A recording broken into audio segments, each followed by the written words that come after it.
नमस्कार, आप देख रहे हैं वर्ल्ड नाउ। मैं हूं आपके साथ विवेक शांडिल्य। हमारे खास पेशकश में आपका स्वागत है। बात करेंगे दुनिया की बड़ी खबरों की, वो खबरें जिनका सीधा असर दुनिया के हर एक मुल्क पर होता है। हम आपको ले चलेंगे दुनिया के कोने कोने में और बताएंगे वो बड़ी खबरें जो आज दिन भर पूरी दुनिया में ट्रेंड करती रहीं। वर्ल्ड नाउ में आज सबसे पहले बात करेंगे उस ऐतिहासिक लम्हे की जो व्हाइट हाउस में देखने को मिला। पहली बार सीरिया के राष्ट्रपति व्हाइट हाउस में आए और डोनाल्ड ट्रंप से मुलाकात की। दोनों के बीच ओवल ऑफिस में मीटिंग हुई जो काफी सीक्रेट रही है। आखिर ट्रंप और सीरियाई राष्ट्रपति के बीच क्या बातचीत चल रही है, क्या डील हुई है, ये आपको बताएंगे। जिस राष्ट्रपति को अमेरिका ने आतंकी घोषित किया था और 1 करोड़ का इनाम रखा था, वो अमेरिका के लिए कैसे एक अच्छा इंसान बन गया है। आखिर डोनाल्ड ट्रंप एक आतंकी की तारीफ में कसीदे कैसे पढ़ रहे हैं। साथ ही आपको बताएंगे उन सैंक्शंस के बारे में जो अमेरिका ने सीरिया पर लगाए थे और अब वो खत्म करने की कोशिश हो रही है। अमेरिका ने सैंक्शन से कैसे सीरिया को बर्बाद कर दिया, ये भी आपको बताएंगे। सीरिया जो 13 साल से सिविल वॉर से जूझ रहा था, आखिर क्यों सीरिया इस गृह युद्ध की आग में जला, वहां ऐसा क्या था जो जनता ने नकार दिया। सीरिया में आईएसआईएस की बढ़ती ताकत कैसे काम कर रही है, छोटे छोटे विद्रोही ग्रुप्स भी विद्रोह कैसे शुरू कर चुके थे। उन 13 सालों की कहानी जिसमें आपको बताएंगे कैसे सीरिया धीरे धीरे करके बर्बादी की कगार पर गया। 13 साल बाद सीरिया की हालत क्या है, वहां कैसे चीजें चल रही हैं, लोग कैसे रहते हैं, महंगाई, अर्थव्यवस्था को लेकर भी आपको हर एक अपडेट देंगे। यानी कि सीरिया अमेरिका रिलेशन और सीरिया के मौजूदा हालात की पूरी जानकारी।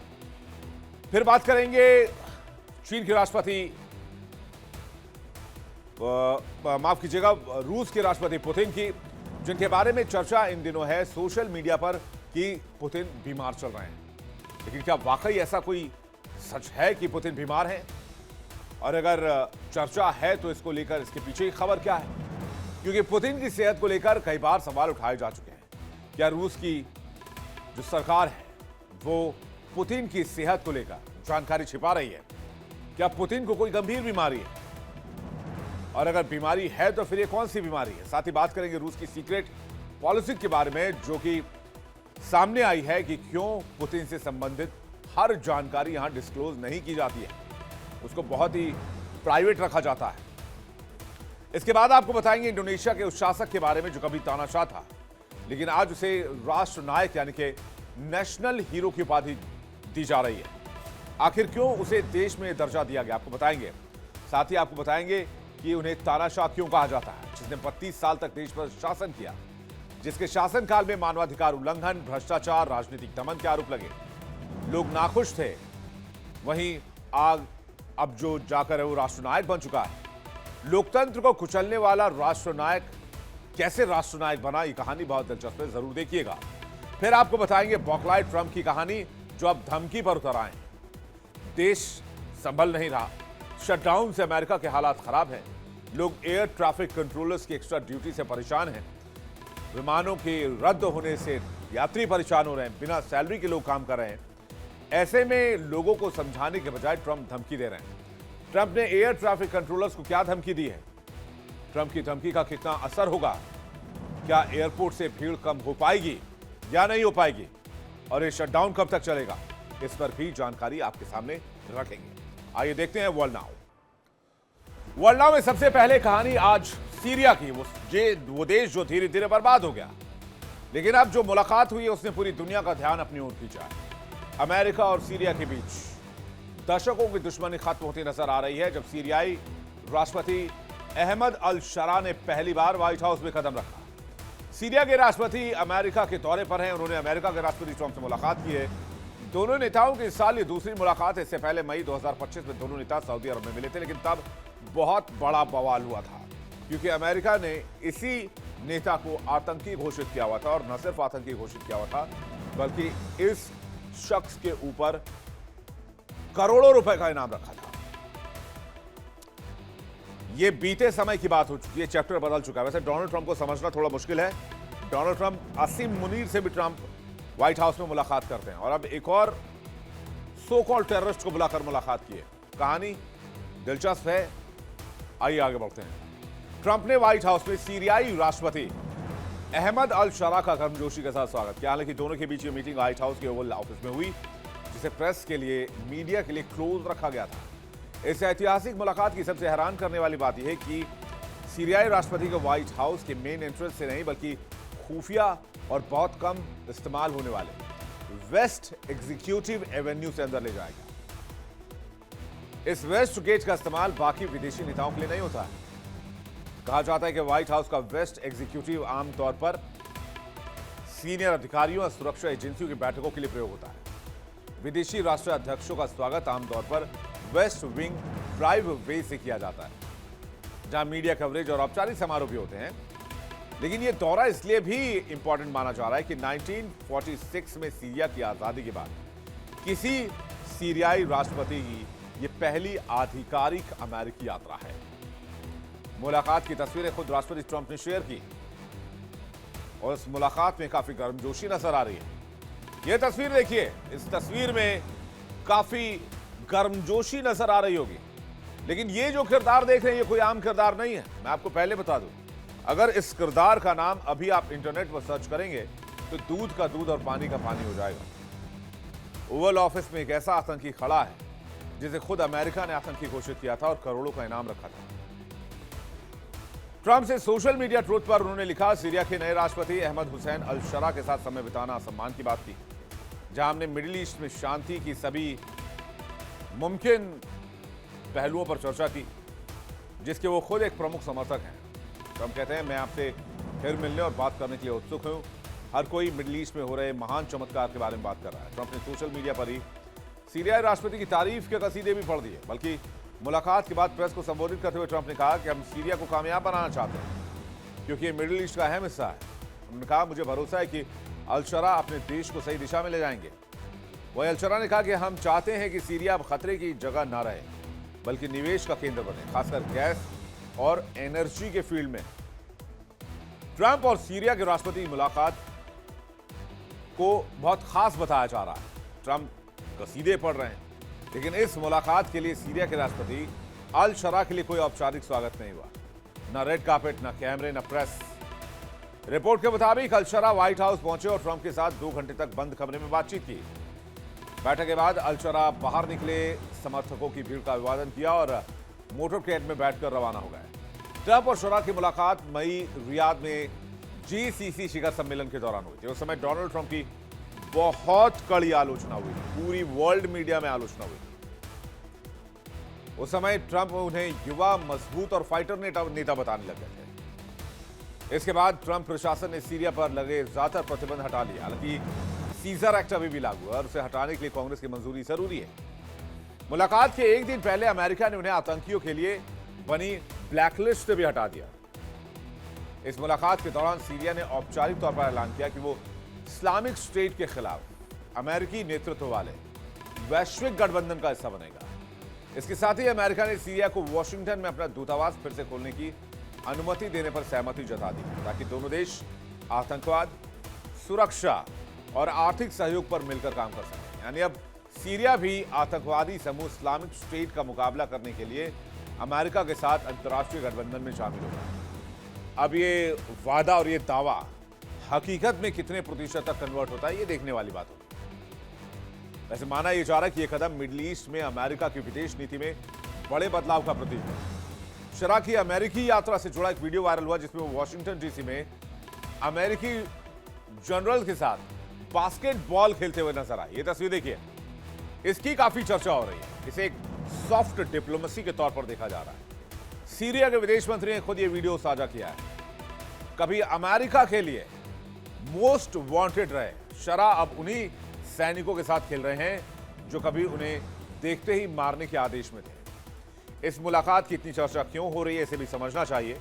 कभी जिन पर अमेरिका ने लाखों डॉलर का इनाम रखा, जिनका नाम टॉप आतंकवादियों में था, वही व्यक्ति अब अमेरिकी राष्ट्रपति डोनाल्ड ट्रंप का दुलरुआ कैसे बन गया, मेहमान कैसे बन गया, लाडला कैसे बन गया। आखिर हैं कौन सीरिया के राष्ट्रपति शरा, ये समझना होगा। अब आती है ओरिजिनल कहानी और इस कहानी का क्लाइमैक्स। जो सीरिया के मौजूदा राष्ट्रपति है शरा, ये 2023 में पढ़ाई छोड़कर अलकायदा में शामिल हो गए। और अलकायदा वही आतंकी संगठन है जिसने 26/11 को अंजाम दिया था, जिसने अमेरिका में हजारों लोगों की जान ली, 2 ट्विन टावर्स ध्वस्त कर दिए। अलकायदा के कमांडर बने शरा। अमेरिकी सेना ने 2005 में गिरफ्तार किया। 2011 में अलकायदा की ब्रांच नुसरा फ्रंट बनाया अल-शरा ने। 2013 में अमेरिका ने इसे आतंकी घोषित कर दिया और 84 करोड़ रुपए का इनाम इस व्यक्ति के सिर पर रख दिया। ये इंसान जो आप देख रहे हैं, ये 84 करोड़ रुपए अलकायदा के एक टॉप कमांडर के ऊपर। हालांकि दावा यह किया जाता है कि 2016 में अलकायदा से आदमी अलग हो गया और हयात तहरीर अल शाम की स्थापना की। दिसंबर 2024 में सीरिया में तख्ता पलट किया। 29 जनवरी को सीरिया के अंतरिम राष्ट्रपति बने।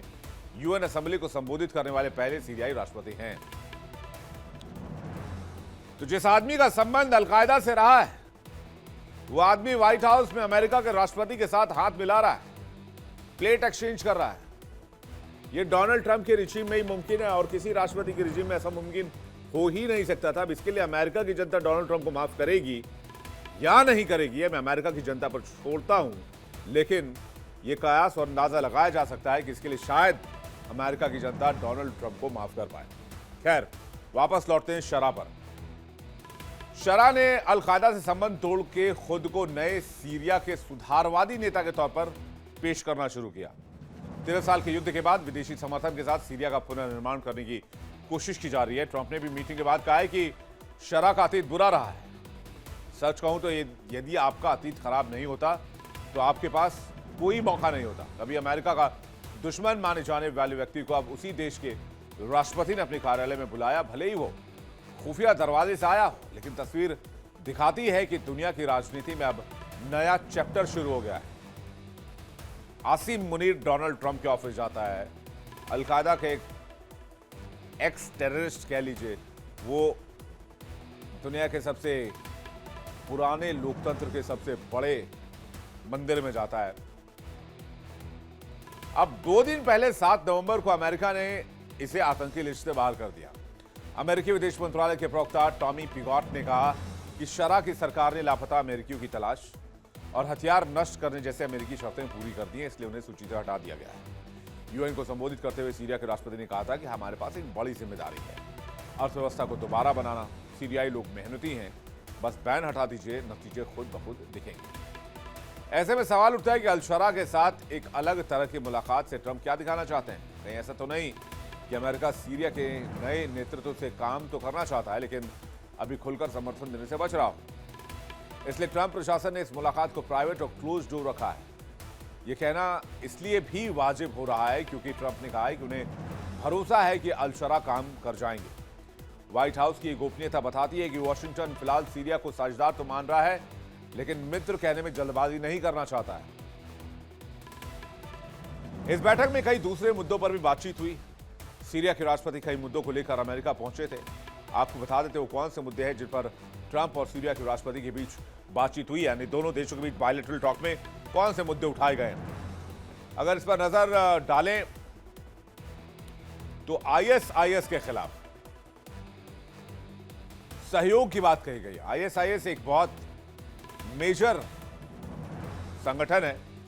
इस्लामिक स्टेट के खिलाफ अमेरिका का साथ देगा सीरिया, यह कहा गया।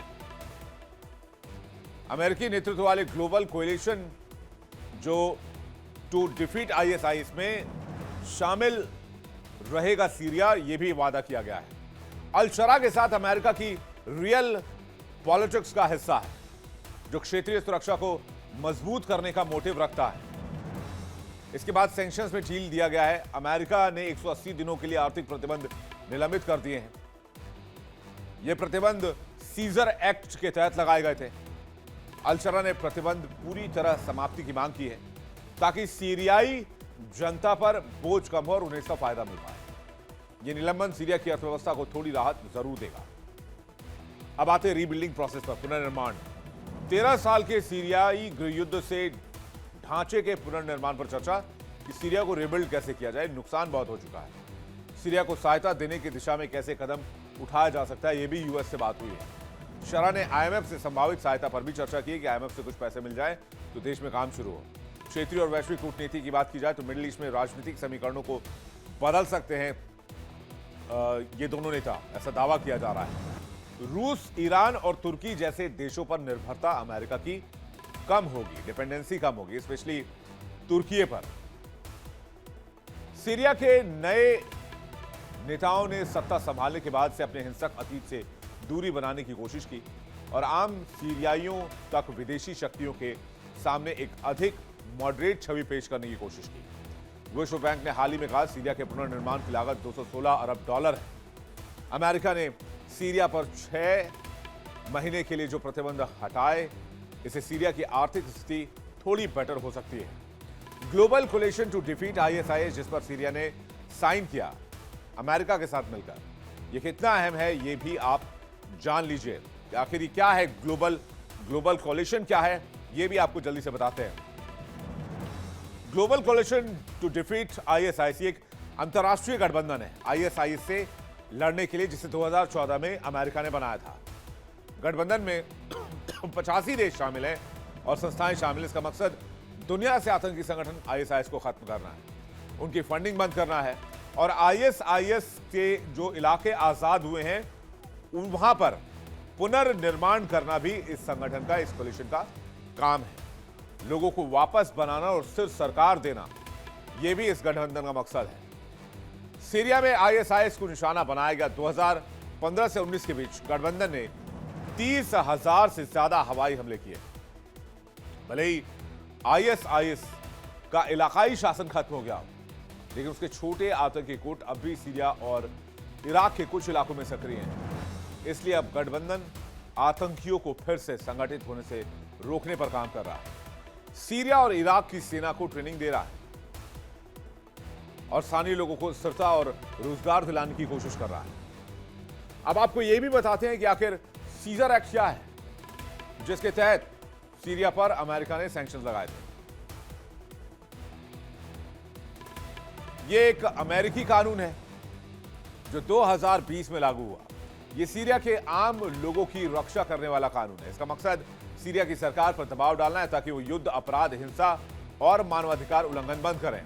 यह नाम सीरियाई फोटोग्राफर पर रखा गया था। सीजर ने दुनिया को सीरिया की जेलों की तस्वीर दिखाई। उसी की तस्वीरों से पूरी दुनिया में हंगामा मच गया। सीरिया सरकार को कमजोर करने के लिए सैंक्शंस लगाए गए। सरकार, सेना और खुफिया एजेंसियों पर आर्थिक प्रतिबंध लगाए गए ताकि सीरिया सरकार के पास पैसे और संसाधन कम पड़ जाएं। सीरिया की मदद करने वाले देशों पर भी सैंक्शंस की धमकी दी गई।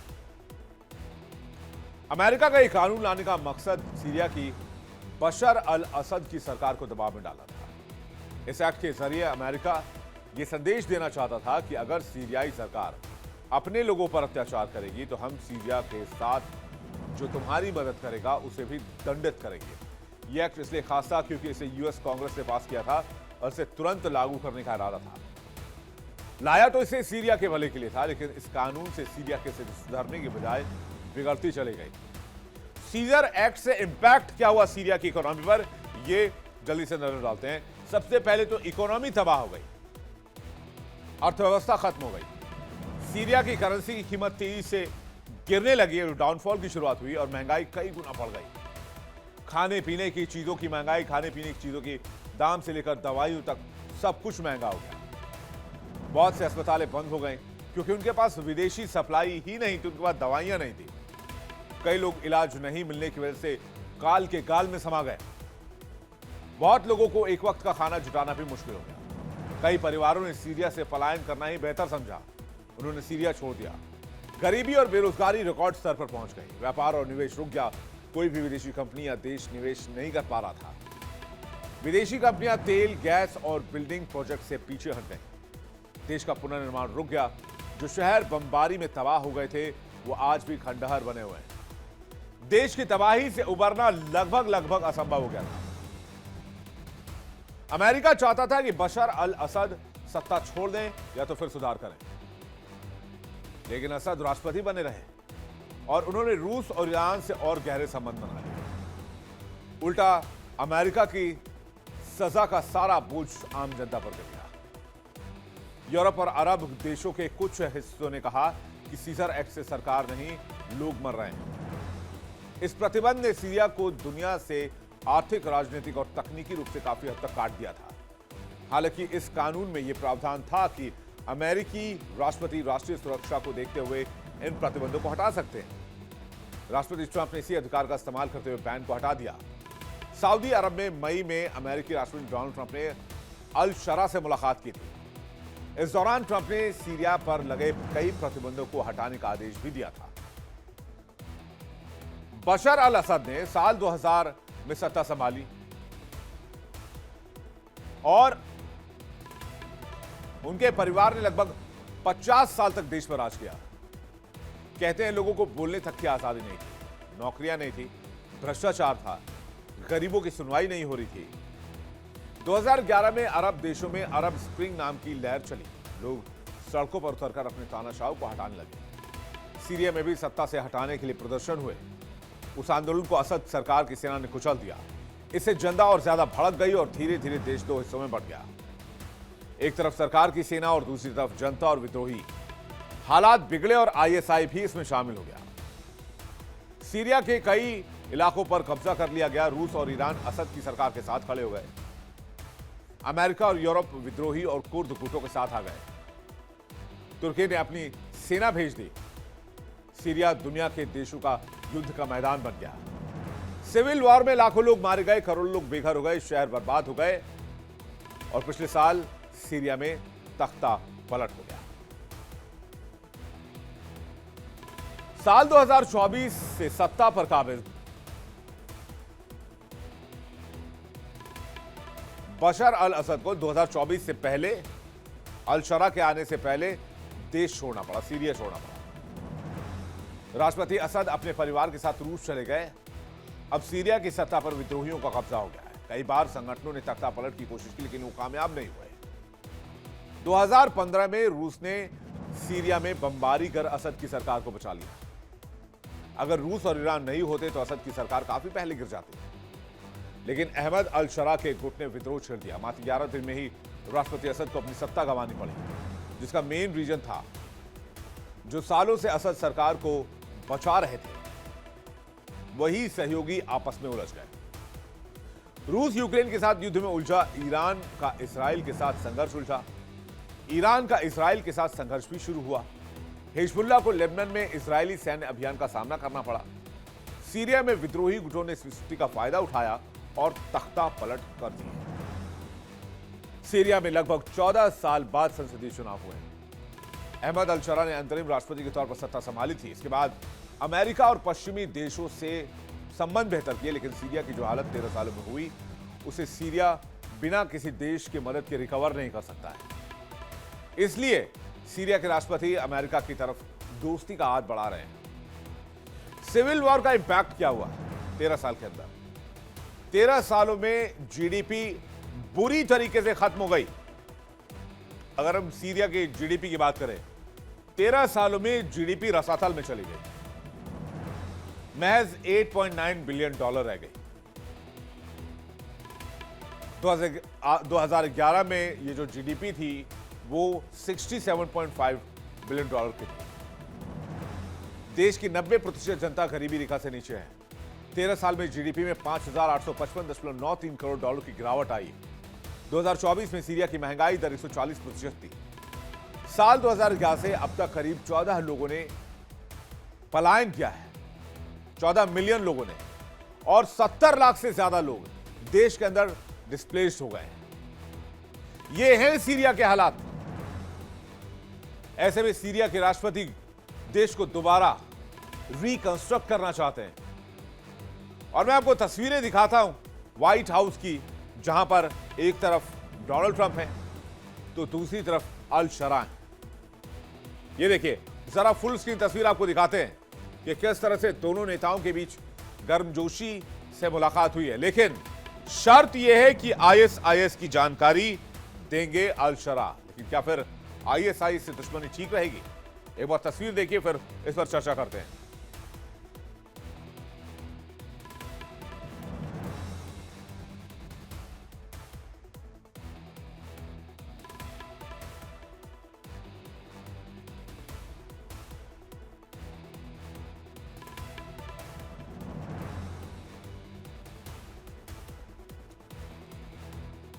डोनाल्ड ट्रंप के बारे में आपको पता है। अब ये तस्वीर आपने देख ली, लेकिन ट्रंप फायदे की डील करते हैं, ट्रंप घाटे की डील नहीं करते हैं। ट्रंप को सब कुछ पता है कि अल शरा को बुलाने के फायदे क्या और नुकसान क्या है। आईएसआईएस को बैन करने की कोशिश में है डोनाल्ड ट्रंप और ट्रंप सीरिया में अपना फायदा भी तलाश रहे हैं। रिपोर्ट के मुताबिक अमेरिका सीरिया में एक नया सैन्य ठिकाना स्थापित करने की तैयारी में है। इसका मकसद सीरिया और इजराइल के बीच अब्राहम अकॉर्ड को स्थापित करना है। जी हां, वही अब्राहम अकॉर्ड जो मुस्लिम देशों से इजराइल को प्रोटेक्ट करेगा। खैर, ट्रंप प्रशासन मध्यस्थता से आगे बढ़ रहे हैं। बहुत सी चुनौतियां हैं, लेकिन देखना यह होगा कि आगे अमेरिका और सीरिया का ये रिलेशन क्या मोड़ लेता है। लेकिन डोनाल्ड ट्रंप अगर तो अब्राहम अकॉर्ड साइन करवाने में कामयाब हो जाते हैं, तो बाकी देशों पर, मुस्लिम कंट्रीज पर भी अब्राहम अकॉर्ड साइन करने का प्रेशर बढ़ने लगेगा। चलिए आगे बढ़ते हैं। वर्ल्ड नाउ में बात रूसी राष्ट्रपति पुतिन की, जिनकी चर्चा इस वक्त पूरी दुनिया में हो रही है, लेकिन इस बार चर्चा उनकी ताकत को लेकर नहीं हो रही है। हालांकि वो दुनिया के सबसे शक्तिशाली नेताओं में से एक गिने जाते हैं। बाबा वेंगा ने भी रूस के राष्ट्रपति के दुनिया के शासक बनने की भविष्यवाणी की है। पुतिन का रुतबा, उनका बोलने चलने का अंदाज अक्सर चर्चा में रहता है। उनकी बॉडी लैंग्वेज काफी पॉजिटिव मानी जाती है, काफी अग्रेसिव और पावरफुल मानी जाती है। लेकिन इस बार चर्चा पुतिन के राइट हैंड की हो रही है, जिसने दुनिया को चौंका दिया है। वैसे तो राष्ट्रपति पुतिन खुद को पूरी तरह से स्वस्थ बताते आ रहे हैं, लेकिन हाल ही में उनकी कुछ तस्वीर सामने आई जो कुछ और ही हालत बयां कर रही है। राष्ट्रपति व्लादिमीर पुतिन की एक नई वीडियो सामने आई, जिसमें उनके हाथ में कुछ सूजन और दर्द जैसी चीज देखी जा सकती है। नसें उभरी हुई हैं और ऐसा लग रहा है कि वो हाथ को संभालने की कोशिश कर रहे हैं। ये पुतिन के हाथ का वीडियो जो चर्चा में है, उनमें उनकी नसें फूली हुई नजर आ रही हैं और अगर हम देखें तो एक काला निशान भी इस वीडियो में देखा जा सकता है। पुतिन के इस अगर हाथ को अगर आप गौर से देखेंगे तो इस वीडियो के सामने आने के बाद कयास लगाए जा रहे हैं कि पुतिन बीमार है, उनकी सेहत ठीक नहीं है। हालांकि उनकी सेहत अभी तक ठीक बताई जा रही है।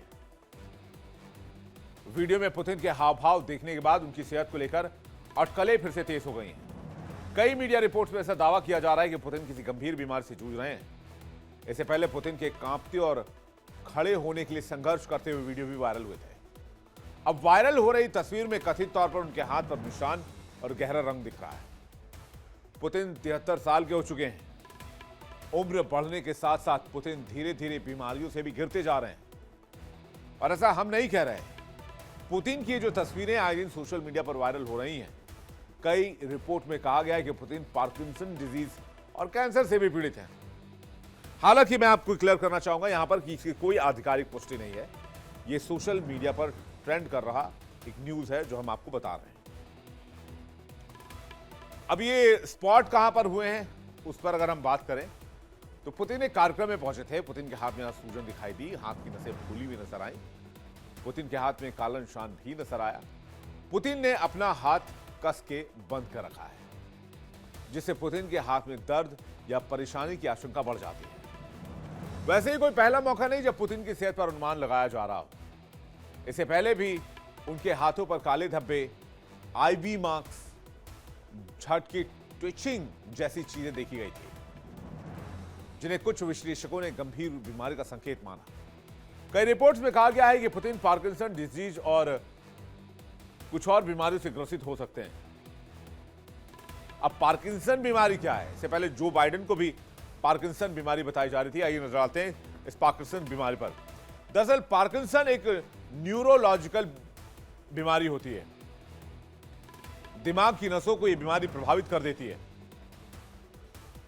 इससे पूरे शरीर में कंपकपी होने लगती है, चलने फिरने में भी दिक्कत होने लगती है,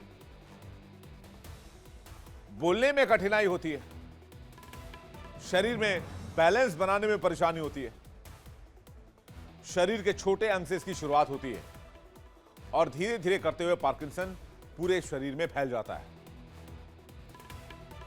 अब कैंसर की बीमारी में क्या होता है? कैंसर में शरीर के जो सेल्स हैं वो अनियंत्रित तौर पर बढ़ते हैं। धीरे धीरे ये कैंसर बाकी अंगों को भी प्रभावित करने लगता है। शरीर में गांठ या सूजन होती है। कैमरे पर वजन अगर ये बीमारी हो, कैंसर हो, तो वजन बहुत तेजी से कम होने लगता है और समय पर इलाज नहीं मिले तो जान भी जा सकती है। हालांकि वो पहली बार नहीं है जब पुतिन के हेल्थ को लेकर ऐसी बातें की जा रही हैं। रूसी राष्ट्रपति व्लादिमीर पुतिन की सेहत को लेकर अटकलों और चर्चाओं का बाजार लंबे समय से गर्म है। व्लादिमीर पुतिन का स्वास्थ्य सालों से अटकलों और अफवाहों का विषय बना हुआ है। दावा किया जा रहा है कि वो कई तरह की बीमारियों से पीड़ित हैं। इससे पहले भी उन्हें कई बार पब्लिक अपीयरेंस में असहज और अस्वस्थ देखा गया है, जिसकी वजह से ऐसी अटकलों को हवा मिल रही है। इस साल अलास्का में पुतिन और ट्रंप की मुलाकात हुई थी। इस दौरान पुतिन काफी स्वस्थ और हंसमुख नजर आ रहे थे। तो फिर दावा किया जाने लगा कि अलास्का में पुतिन पहुंचे ही नहीं, बल्कि उनके बॉडी डबल ने डोनाल्ड ट्रंप से मुलाकात की है। सोशल मीडिया पर दावा किया गया कि पुतिन जब भी चलते हैं उनका दायां हाथ हमेशा स्थिर रहता है और चलते समय सामान्य रूप से वो झूलता रहता है दूसरा हाथ। जबकि अलास्का में ट्रंप से जब उनकी मुलाकात हुई तब उनके दोनों हाथ झूल रहे थे। पिछले साल कजाकिस्तान में हुई एक प्रेस कॉन्फ्रेंस के दौरान उन्होंने लगातार पैर हिलाते हुए देखा गया। इसके बाद लोगों ने कयास लगाया कि उन्हें पार्किंसन जैसी बीमारी हो सकती है। इसके अलावा जब पुतिन ने बेलारूस के राष्ट्रपति अलेक्जेंडर लुकाशेंको से मुलाकात की थी तब भी अपने दाएं हाथ से अपनी कुर्सी को कसकर पकड़े हुए थे। ये देखिए तस्वीरें, ये कजाकिस्तान की तस्वीर है। बता दें आपको कि इस मीटिंग के दौरान भी बार बार अपने दाहिने पैर को बार बार ऊपर नीचे कर रहे थे। ऐसा लग रहा था जैसे वो थोड़े असहज महसूस कर रहे हैं। वहीं 2022 में रूसी रक्षा मंत्री सर्गेई शोइगु से मुलाकात के दौरान भी पुतिन टेबल का एक कोना लगातार पकड़कर बैठे थे। 4 साल पहले भी पुतिन के सैनिकों से हाथ मिलाते समय एक वीडियो सामने आया जिसमें उनके हाथ में ड्रिप चढ़ाने के निशान देखे गए। इसके बाद ही अफवाह उड़ी कि उनका कैंसर का इलाज चल रहा है। इन घटनाओं ने उनकी सेहत को लेकर सवाल बढ़ा दिए हैं। कुछ रिपोर्ट्स में यह भी दावा किया जा रहा है कि पुतिन को पहले दिल का दौरा पड़ चुका है। उस समय उनके आधिकारिक आवास पर नहीं इमरजेंसी ट्रीटमेंट देने पड़ती थी। कभी इसकी पुष्टि नहीं हुई। कुछ ऐसे वीडियोस भी सामने आए जिसमें पुलिस की जुबान लड़खड़ाती नजर आई और हाथ पांव फूलते नजर आए। यूक्रेन युद्ध में चर्चा के बाद ये अटकलें और ज्यादा तेज हो गई। हालांकि क्रेमलिन ने हमेशा ऐसे दावों को नकारा है और इस बार भी खारिज कर दिया और कहा है कि पुतिन गंभीर रूप से बीमार नहीं है। साथ ही उन अफवाहों को भी खारिज कर दिया गया है कि वो आराम करने के लिए डबल बॉडी का इस्तेमाल कर रहे हैं। 73 साल के पुतिन ने हमेशा रूसी लोगों को यह दिखाने की कोशिश की कि वो कितने मजबूत हैं। रूसी प्रशासन भी पुतिन के स्वास्थ्य को लेकर बहुत सावधानी बरत रहा है। इसके पीछे कई कारण हो सकते हैं। तो गोपनीयता को लेकर स्थिति क्या है वो एक बार समझने की कोशिश करते हैं। शक्ति और स्थिरता बनाए रखना यह इंपॉर्टेंट है। दुश्मन इस बात का फायदा ना उठा सके। सेहत को रहस्य बनाए रखने की परंपरा है रूस में। सत्ता संघर्ष से बचने के लिए भी यह किया जाता है। पुतिन की सेहत को लेकर मॉस्को में जबरदस्त गोपनीयता बरती जाती है। रूस में हमेशा से अपने शीर्ष नेताओं की सेहत को लेकर रहस्य बनाए रखने की परंपरा रही है। जोसेफ स्टालिन 1953 की मौत से पहले उनकी गंभीर बीमारी को छिपाया गया था। बोरिस येल्त्सिन 1990 के दशक में खराब सेहत की लंबे समय तक इसे छिपाने की कोशिश हुई। क्रेमलिन हमेशा यह दिखाने की कोशिश करता रहा कि देश का नेता मजबूत और स्वस्थ है। क्रेमलिन के कई प्रभावशाली लोग राष्ट्रपति बनने की दौड़ में हैं, लेकिन पुतिन की मजबूती पकड़ की वजह से वो अभी भी शांत बैठे हुए हैं। कारण वो भी जानते हैं, अगर उनकी कमजोरी होती या उजागर होती तो यहां स्थिति आंतरिक टकराव को जन्म नहीं देती। रूस अपनी सत्ता की छवि मजबूत बनाए रखने के लिए पुतिन की सेहत को लेकर गोपनीयता बरतता है। जब तक वो खुद सत्ता में है, मॉस्को इस मुद्दे पर चुप्पी साधे रहेगा और अफवाहों को खारिज करता रहेगा। वर्ल्ड नाउ में आगे आपको बताएंगे इंडोनेशिया में सरकार के एक फैसले ने कैसे मचा दिया है बवाल। चलिए वर्ल्ड नाउ में बात करते हैं इंडोनेशिया की सरकार के एक ऐसा फैसला जिसने पूरे इंडोनेशिया में बवाल मचा दिया है। इंडोनेशिया एक ऐसा फैसला लिया गया है जिसने पूरे देश में हलचल मचा दी है। सरकार ने अपने पूर्व तानाशाह सुहार्तो को राष्ट्रीय नायक का दर्जा दे दिया है। ये तो वैसे कमाल ही हो रहा है। अलकायदा का एक पूर्व आतंकी व्हाइट हाउस में जाकर डिनर कर रहा है, लंच कर रहा है, डोनाल्ड ट्रंप के साथ फोटो खिंचवा रहा है अमेरिकी राष्ट्रपति के साथ। इंडोनेशिया में एक पूर्व तानाशाह को राष्ट्रीय नायक का दर्जा दिया जा रहा है। घोर कलयुग आ गया ऐसा लगता है। खैर चलिए आगे बढ़ते हैं। ये जो ऐलान हुआ है इससे हजारों लोग सड़क पर उतर आए हैं इंडोनेशिया में, क्योंकि वही सुहार्तो जिनके शासन में भ्रष्टाचार, दमन, मानवाधिकार हनन की सैकड़ों कहानियां दर्ज है। पूर्व राष्ट्रपति सुहार्तो को नेशनल हीरो की उपाधि देना सरकार को भारी पड़ने लगा है। जनता की अदालत में इस फैसले को अस्वीकार कर दिया गया है। हजारों की संख्या में लोग सड़क पर उतर आए। लोगों का कहना है कि सुहार्तो लोकतंत्र के नहीं तानाशाही के प्रतीक थे। और कई यही हाल अगर अमेरिका में शुरू हो गया कि अलकायदा को टेररिस्ट को आपने कैसे व्हाइट हाउस में बुलाया, अमेरिका में सिविल वॉर हो जाए, लोग सड़क पर उतारे, फिर डोनाल्ड ट्रंप क्या करेंगे? खैर वो इंपैक्ट बताएंगे आपको, उसका क्या इंपैक्ट हो फिर कभी जब आगे खबरें आएंगी। फिलहाल यहां देखते हैं क्या चल रहा है इंडोनेशिया में और हुआ क्या है। इंडोनेशिया की सरकार ने दिवंगत सुहार्तो को नेशनल हीरो घोषित कर दिया। विरोधियों का कहना है कि फैसला इतिहास के सबसे काले अध्याय को नायक की उपाधि देकर धोने जैसा है। सुहार्तो के 32 साल के शासन में लाखों लोग मारे गए, हजारों को जेलों में यातनाएं दी गई और अरबों डॉलर का घोटाला हुआ। जबकि सरकार का तर्क है कि सुहार्तो ने देश की स्थिरता और आर्थिक विकास में योगदान दिया। अब सुहार्तो के बारे में जान लीजिए। इंडोनेशिया के दूसरे राष्ट्रपति रहे हैं भाई साहब, और भाई साहब ने 1967 से 1998 तक करीब 32 साल तक शासन किया। सत्ता में आने के बाद कम्युनिस्टों के खिलाफ भीषण नरसंहार को अंजाम दिया। शासनकाल में भ्रष्टाचार और मानवाधिकार उल्लंघन के आरोप लगे। 1998 में जन विरोध और आर्थिक संकट के बाद से पद से हट गए। अब राष्ट्रीय नायक घोषित कर दिया गया, उस पर मामला गर्म हो गया इंडोनेशिया में। लोग कह रहे हैं क्या बेकार का फैसला है,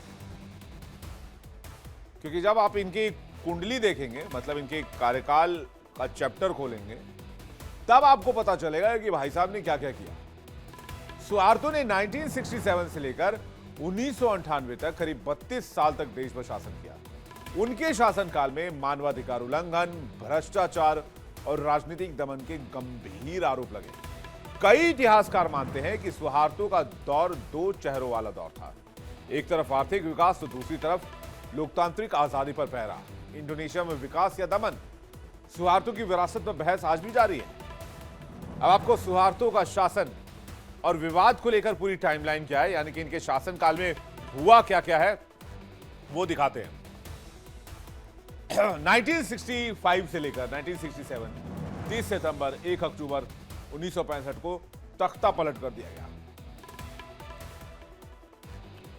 सुहार्तो के नेतृत्व वाले सेना ने कम्युनिस्ट विरोधी अभियान लॉन्च कर दिया। सुहार्तो ने सत्ता पर धीरे धीरे कब्जा करना शुरू किया। 1967 में सुकर्णो की जगह सुहार्तो बने इंडोनेशिया के राष्ट्रपति। 1970 में तेज आर्थिक विकास, लेकिन साथ ही साथ करप्शन पीक करने लगा। 1980 में विपक्ष पर सख्ती कर दी और मीडिया पर सेंसरशिप लागू कर दिया। 1991 में पूर्वी तिमोर में सेना की गोलीबारी में 250 लोगों की जान चली गई। 1998 में इंडोनेशियाई अर्थव्यवस्था के पतन और बड़े पैमाने पर विरोध प्रदर्शन देखने को मिले। 1998 में विरोध के बीच सुहार्तो ने इस्तीफा दे दिया। 2008 फिर भ्रष्टाचार के आरोपों के बीच सुहार्तो का निधन हो गया। 2025 में इंडोनेशियाई सरकार ने सुहार्तो को राष्ट्रीय नायक घोषित कर दिया, यानी कि अपने देश का सर्वोच्च सम्मान देने का फैसला किया। अब इस पर विवाद गहरा गया। मानवाधिकार संगठनों ने कहा कि भाई यह फैसला जो है वो लोकतंत्र के साथ विश्वासघात है, यह लोकतंत्र विरोधी फैसला है। इंडोनेशियाई सरकार का तर्क है कि सुहार्तो ने इंडोनेशिया की गरीबी और अस्थिरता से मुकाबला किया, लेकिन विरोधियों का कहना है कि तानाशाही को महिमा मंडित करना ठीक बात थोड़ी है, यह तो लोकतंत्र का सीधा अपमान है। इंडोनेशिया की सियासत में एक ऐसा रिश्ता जिसे सत्ता के गलियारों में कई परतें खोली। प्रबोवो सुबियांतो और सुहार्तो यह सिर्फ सियासी नहीं बल्कि पारिवारिक रिश्ता भी था, और यही रिश्ता बाद में विरोध और दूरी में तब्दील हो गया। सुहार्तो का प्रबोवो सुबियांतो से क्या रिश्ता था? कहते हैं कि सुहार्तो और प्रबोवो के बीच ससुर दामाद वाला रिलेशन था। प्रबोवो ने 1983 में सुहार्तो की बेटी सिरी हेदियाती हरियादी से शादी की थी। 1998 में सुहार्तो के पतन के बाद दोनों अलग हो गए। अब राष्ट्रपति प्रबोवो ने सुहार्तो को राष्ट्रीय नायक का दर्जा दिया है। दोनों के ऐतिहासिक रिश्ते पर फिर से चर्चा शुरू हो गई है, क्योंकि कहा जा रहा है कि ये रिश्ते के बदौलत ये सम्मान दिया गया है, न कि काम के बदौलत। इस शादी के साथ प्रबोवो सिर्फ सेना के अफसर नहीं बल्कि सत्ता के सबसे करीबी परिवार का हिस्सा भी बन गए। लेकिन 1998 में सुहार्तो के पतन के साथ ही यह रिश्ता भी डगमगा गया। सत्ता से बेदखल होने के बाद सुहार्तो का परिवार विवादों में घिर गया और उसी दौरान प्रबोवो पर भी मानवाधिकार उल्लंघन के आरोप लगे। नतीजा, दोनों परिवारों के बीच दूरी बढ़ती चली गई। सियासत ने इस रिश्ते को दो ध्रुवों में बांट दिया, यानी प्रबोवो और सुहार्तो का रिश्ता सिर्फ खून या शादी का नहीं था, बल्कि इंडोनेशिया की सियासत का एक ऐसा अध्याय था जहां प्यार, सत्ता, बिट्रेल, विवाद, धोखा सब कुछ एक साथ लिखा गया। हालांकि आज की तारीख में इंडोनेशिया में बहस तेज ये हो गई है कि एक ऐसा शासक जिसने दशकों तक लोकतंत्र को कुचला, क्या वाकई वो राष्ट्रीय नायक कहलाने का अधिकार है? अब आपको इंडोनेशिया का इतिहास भी बताते हैं। आपको ये तो पता होगा कि इंडोनेशिया कभी हिंदू सनातन संस्कृति में रचा बसा हुआ करता था। आप आज भी इंडोनेशिया, आप में से कई लोग गए होंगे, मुझे पता है, कई लोग जो इंडोनेशिया के बारे में पढ़े होंगे, कई लोग जो इंडोनेशिया को जानते होंगे। वहां आज भी सनातन संस्कृति को ही फॉलो करते हैं। लेकिन इंटरेस्टिंग ये, वो कहते हैं हमारा डीएनए सनातन का, लेकिन इंटरेस्टिंग ये है कि आज दुनिया का सबसे बड़ा मुस्लिम देश है इंडोनेशिया। तो आखिर 1500 साल पुराना हिंदू शासन कैसे ढह गया और कैसे यहां इस्लाम ने जड़ें जमा ली? इंडोनेशिया एक समय में लगभग 1500 वर्षों तक हिंदू बौद्ध संस्कृति और राज्यों का केंद्र था, लेकिन आज यह दुनिया का सबसे बड़ा मुस्लिम देश है। इस परिवर्तन की कहानी व्यापार, संस्कृति और धीरे धीरे हुए धार्मिक बदलाव में छिपी हुई है। इंडोनेशिया में हिंदू संस्कृति का प्रभाव दूसरी शताब्दी से शुरू हुआ। दक्षिण भारत के पल्लव, गुप्त, चोल राजवंशों के संपर्क से अनेक द्वीपों में संस्कृत, ब्राह्मी लिपि और हिंदू धार्मिक राजनीतिक परंपराएं पहुंची और फिर फैलती चली गई जावा, सुमात्रा और बाली जैसे द्वीपों में। लेकिन ये मुस्लिम देश में कन्वर्ट कैसे हुआ, ये जरूर समझना चाहिए हमें। इंडोनेशिया में शुरुआत में हिंदू और बौद्ध धर्म का प्रभुत्व हुआ करता था। बुद्ध सभ्यता, मुनि सभ्यता, जिसे मुनि सभ्यता के तौर पर जाना जाता है, वो सबसे प्राचीन सभ्यता यहां पे मानी जाती है। 4वीं शताब्दी ईसा पूर्व तक ये सभ्यता काफी विकसित थी। करीब 2000 साल तक हिंदू बौद्ध राजाओं का ही शासन हुआ करता था। कीर्तानेगारा और त्रिभुवना जैसे शासक हिंदू बौद्ध परंपरा के संस्थापक थे। भारत और चीन से इंडोनेशिया का गहरा व्यापारिक संपर्क था। प्राकृतिक संसाधनों के कारण विदेशी व्यापारियों के लिए एक बड़ा केंद्र बन गया। फिर 8वीं सदी में अरब मुस्लिम व्यापारी इंडोनेशिया पहुंचे। 13वीं सदी में इस्लाम का प्रचार प्रसार बहुत तेजी से शुरू हुआ। शुरुआत में इस्लाम व्यापार और मिशनरी गतिविधियों से फैला। कई स्थानीय राजा और उच्च वर्ग के लोग भी इस्लाम में धर्मांतरित हो गए। फिर इस्लामी राजवंशों का उदय हुआ।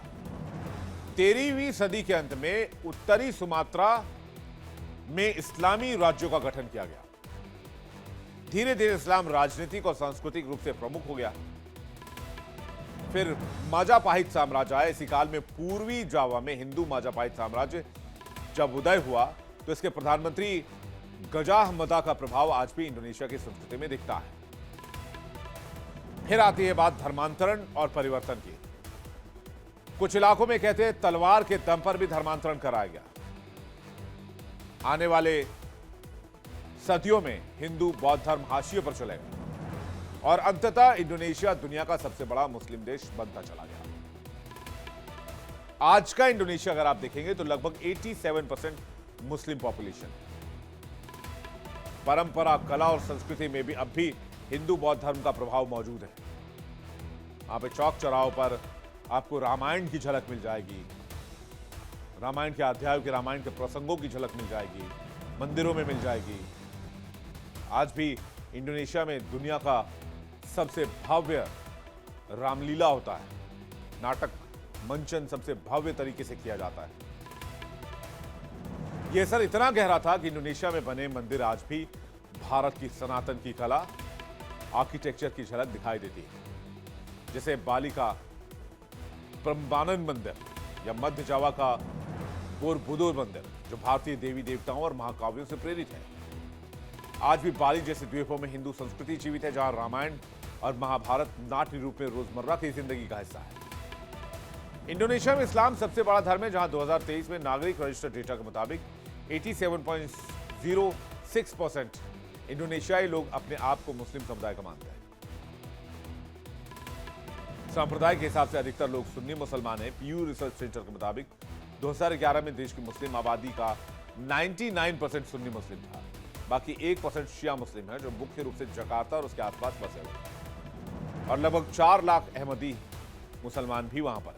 दिलचस्प बात यह है कि मुस्लिम बहुल देश होने के बावजूद इंडोनेशिया जो है वो इस्लामिक रिपब्लिक नहीं है, बल्कि एक धर्मनिरपेक्ष लोकतंत्र है। यहां की सरकार 6 आधिकारिक धर्मों को मान्यता देती है: इस्लाम, हिंदू, बौद्ध, कैथोलिक, प्रोटेस्टेंट और कन्फ्यूशियनिज्म।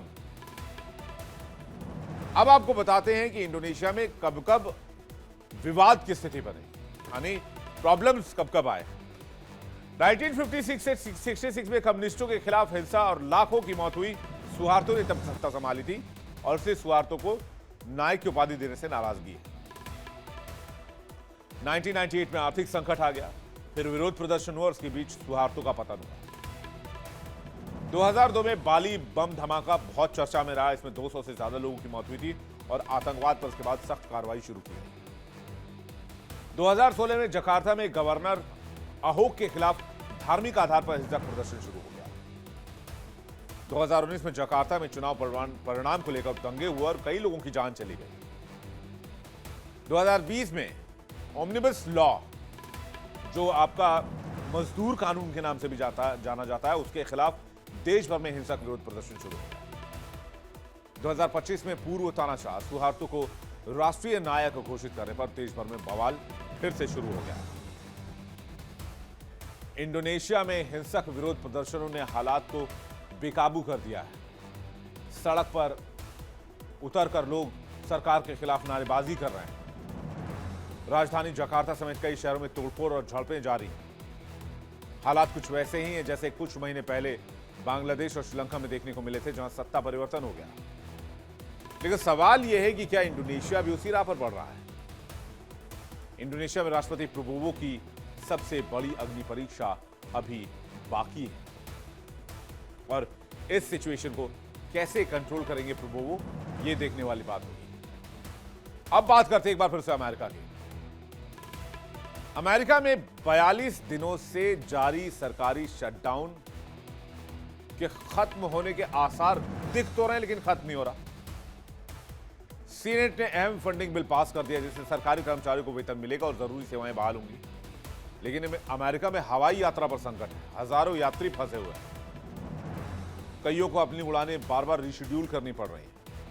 एयरलाइंस कंपनियां भी अतिरिक्त स्टाफ बुलाने के लिए कोशिश कर रही हैं, लेकिन हालात काबू में नहीं आ रहे हैं और इस शटडाउन का असर उड़ान पर दिख रहा है। पिछले 15-20 दिनों से 9 नवंबर को एयरलाइंस ने 2800 फ्लाइट्स को रद्द कर दिया और 10,200 से ज्यादा उड़ानों में देरी हुई। इस बीच यात्रियों को भारी परेशानियों का सामना करना पड़ा। ट्रांसपोर्टेशन सेक्रेटरी सीन डफी ने थैंक्स गिविंग हॉलीडे से पहले और भी बुरे हालात होने की चेतावनी दी है।